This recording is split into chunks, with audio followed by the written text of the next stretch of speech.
Hi எல்லாரும் எப்படி இருக்கீங்க? இன்னைக்கு என்னோட ஒன் டே ரொட்டீனை தான் வீடியோவாக மேக் பண்ணியிருக்கேன். சேனலுக்கு இப்போ தான் ஃபர்ஸ்ட் டைம் வந்திருக்கீங்கன்னா மறக்காம வீடியோவை சப்ஸ்கிரைப் பண்ணிக்கோங்க. அப்படியே பக்கத்தில் இருக்க அந்த பெல் ஐக்கானையும் தட்டி விட்டுருங்க. அப்போ தான் நம்ம போடுற வீடியோஸ் எல்லாமே அடுத்தடுத்து நோட்டிஃபிகேஷனில் உங்களுக்கு வரும். இன்னைக்கு காலையில் எழுந்தோடனே விளக்கேற்றி வச்சாச்சு. எப்பவும் தம்பி தூங்கிட்டு இருக்கும்போது தான் இந்த மாதிரி வீடியோஸ்லாம் கொஞ்சம் கொஞ்சம் மேக் பண்ணுவேன். ஸோ இன்றைக்கி மார்னிங் 6 o'clockலாம் எழுந்திரிச்சேன். தம்பி ஒரு 7:30 போல் எழுந்திரிப்பான். அதனால காலையில் கொஞ்சம் ஃப்ரீயாக இருந்துச்சு. ஹஸ்பண்ட்க்கு லஞ்ச் பேக் பண்ணி கொடுத்துடலான்னு சொல்லி பிரேக்ஃபாஸ்ட் அண்ட் லஞ்ச் ரெண்டுமே மேக் பண்ண போகிறேன். பிரேக்ஃபாஸ்ட்டுக்கு பார்த்தீங்கன்னா பூரி உருளைக்கிழங்கு மசாலா, லஞ்சுக்கு பார்த்தீங்கன்னா எப்பவும் போல் சாம்பார். எங்கள் வீட்டில் சாம்பார் பார்த்தீங்கன்னா ஒரு நாள் விட்டு ஒரு நாள் இருக்கும். ஏன்னா பசங்க வந்து எப்பயுமே சாம்பார் தான் ரொம்ப லைக் பண்ணி சாப்பிட்றாங்க 2 பேருமே. என்ன அந்த சாம்பாரில் போடுற காய் மட்டும் வேறு மாற்றி மாற்றி போட்டுட்டு இருப்போம். ஸோ இன்றைக்கி பார்த்தீங்கன்னா கத்திரிக்காய், முருங்கைக்காய், மாங்காய்லாம் இருந்துச்சு, கொஞ்சம் இருந்துச்சு. ஸோ எல்லாத்தையுமே போட்டு ஒரு சாம்பார் வச்சிடலான்னு பருப்பெல்லாம் ஊற போட்டு பருப்புலேயே தக்காளி வெங்காயம் எல்லாத்தையும் குக்கர்லேயே போட்டு ஒரு விசில் போட்டு எடுத்து வச்சிருவேன். அப்புறம் பிரேக்ஃபாஸ்ட்டுக்கு பாப்பா முன்னாலே பூரி கேட்டிருந்தா. சரி ஓகேன்ட்டு அதுக்கு கிழங்கெல்லாம் கட் பண்ணி வேக போட்டாச்சு. பக்கத்துலேயே சாதமும் ஒரு பக்கம் வெந்துட்டு இருக்கு. சாம்பாருக்கு பார்த்தீங்கன்னா கருணக்கிழங்கு வறுவல் தான் பிளான் பண்ணியிருந்தேன். ஸோ இந்த கருணக்கிழங்கு வறுவல் பார்த்தீங்கன்னா நல்லா பெருசாக கட் பண்ணி அப்படியே தோசை தவாவில் போட்டு எடுத்தோம். செம்ம டேஸ்ட்டாக இருக்கும் இது. இந்த கருணக்கிழங்கு ஃப்ரை பண்ணுறதும் ரொம்ப ஈஸியாக இருக்கும்.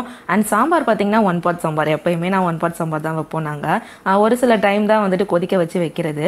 சாம்பாருக்கு ஃபஸ்ட்டு துவரம் பருப்பு நல்லா ஊற போட்டுணும். ஒரு 10 நிமிஷம் ஊறினா போதும். அது கூடவே ஒரு தக்காளி, ஒரு வெங்காயம், கொஞ்சோண்டு பச்சை மிளகாய், பெருங்காயத்தூள், மஞ்சத்தூள், ஜீரகம், வெந்தயம் எல்லாத்தையும் சேர்த்து ஒரு 2 விசில் விட்டதுக்கப்புறமா கட் பண்ணி வச்சிருக்க காய், மிளகாத்தூள், உப்பு, புளி சேர்த்து இன்னும் ஒரு விசில் விட்டு எடுத்து தாளித்து விட்டால் சூப்பரான சாம்பார் ரெடி ஆகிடும். பக்கத்தில் எங்கள் பூரிக்கு மாவு பிசைஞ்சிட்டு இருக்கேன். பூரி அப்பவும் சப்பையாக வராமல் நல்லா புசுன்னு வரணும்னா ஒரு சின்ன டிப்ஸு, இந்த பூரி மாவை வந்துட்டு நம்ம ரொம்ப இலகி பிசையாமல் ஓரளவு டைட்டாக பிசைச்சிக்கணும். ரொம்ப நேரம் ஊற வைக்க தேவையில்லை. பூரி மாவில் எண்ணெய் விடாமல் வெறும் உப்பு தண்ணி மட்டும் போட்டுமே பிசைஞ்சால் போதும். இதில் வந்துட்டு ரொம்ப திரட்டும் போது மெல்லீஸாக திரட்டாமல் கொஞ்சம் தடிமனாக திரட்டி போட்டிங்கன்னா பூரி நல்லா புசுன்னு வரும். அப்புறம் பக்கத்துலேயே பார்த்தீங்கன்னா கிழங்கு மசாலாவுக்கு ரெடி பண்ணிட்டு இருக்கேன். எண்ணெய் காஞ்சதோ கொஞ்சோண்டு கடுகு, கருவேப்பிலெல்லாம் போட்டு வெங்காயம், பெரிய வெங்காயம் நிறையா போட்டால் இதுக்கு நல்லாயிருக்கும்.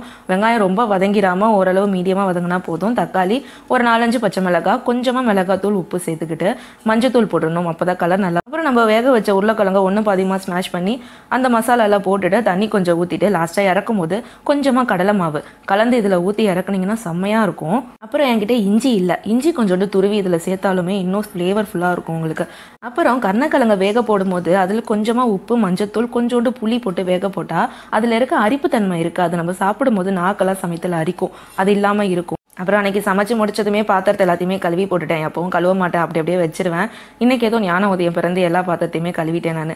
ஒரு சில சமயம் தான் தோணும் அப்பப்போ கழுவி போட்டுடலாமே, இல்லைன்னா ரொம்ப ஜாஸ்தியாக இருக்கிற மாதிரி ஃபீல் ஆகும். ஸோ இன்றைக்கி நான் கழுவிட்டேன். இது எல்லாத்தையும் முடிச்சதுக்கப்புறமா கொஞ்சமாக டீ.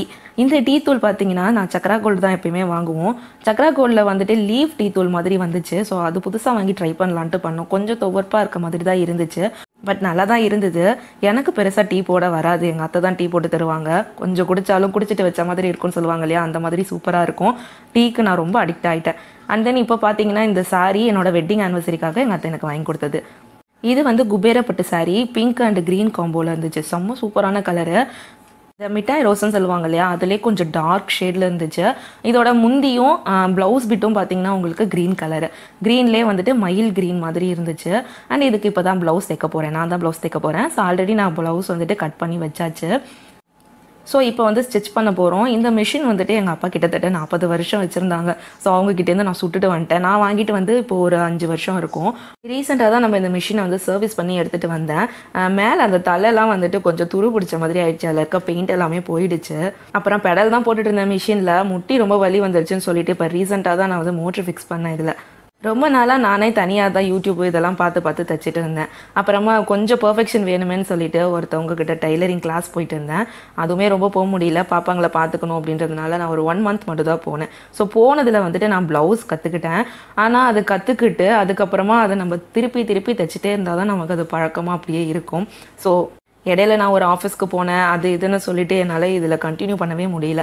ஸோ மறுபடியும் இப்போ ப்ளவுஸ் என்னோட ப்ளவுஸ் எல்லாம் ஃபஸ்ட்டு நான் தைச்சி பார்த்துக்கலான்னு சொல்லிட்டு ப்ளவுஸ்லாம் தைச்சிட்ருக்கேன். அண்ட் நான் பார்த்தீங்கன்னா சுடிதாஸ், அம்பர்லா கட் சுடிதாஸ் இதெல்லாமே நல்லா தைப்பேன். நான் சாரீ ரொம்ப கட்டிக்கிறது இல்லை, அதனால் நான் அந்த மாதிரி சுடிதாஸாக தைச்சி போட்டுக்குவேன். ஸோ இன்றைக்கி சாரீ நான் கண்டிப்பாக கட்டியே ஆகணுன்ற ஒரு முடிவில் இருக்கேன். அதனால் இந்த ப்ளவுஸை நானே தைக்கலான்ட்டு கிளம்புறீங்கயாச்சு. இதுக்கு இப்போ நெக்கு தான் ஸ்டிச் பண்ணிகிட்ருக்கேன். நான் தைக்கிறது பார்த்திங்கன்னா லைனிங் ப்ளவுஸு. நீங்கள் ஒரு பிகினர்ஸாக இருக்கீங்க அப்படின்னா எடுத்தோனையுமே இந்த மாதிரி சில்க்லலாம் வந்துட்டு கை வைக்காதீங்க. ஏன்னா இதில் நூல் அப்படியே இழுத்துட்டு வரும், தைக்கும் போது உங்களுக்கு கஷ்டமாக இருக்கும். ஸோ காட்டன் பிட்டு இருக்கும் நிறையா, அந்த காட்டன் பிட்டெல்லாம் வாங்கிட்டு வந்து அப்படியே அளவு ப்ளவுஸை போட்டே நம்ம சூப்பராக வெட்டி தைக்கலாம். அந்த அளவு ப்ளவுஸை போட்டுட்டு நீங்கள் வந்து லைனிங் இல்லாமல் தைச்சு பார்த்தாலே நல்லா வரும். அந்த மாதிரி தைச்சு பார்த்துட்டு ஒரு 2-3 ப்ளவுஸ் நல்லா வந்ததுக்கப்புறமா இந்த மாதிரி சில்க்லலாம் கையை வச்சா நல்லா தைக்கலாம். ஏன்னா ப்ராக்டிஸ் பண்ணிவிட்டு அதுக்கப்புறமா தான் இந்த மாதிரி துணிலெல்லாம் நம்ம தைக்க ஆரம்பிக்கணும். அண்ட் இது தைக்கிறதுக்கு முன்னாடியே நான் வந்துட்டு ஒரு பூனம் சாரியில் ப்ளவுஸ் ஒன்று தைச்சேன் பஃப் கை வச்சு. நான் அதையுமே வீடியோவில் ஒரு தடவை காட்டுறேன்.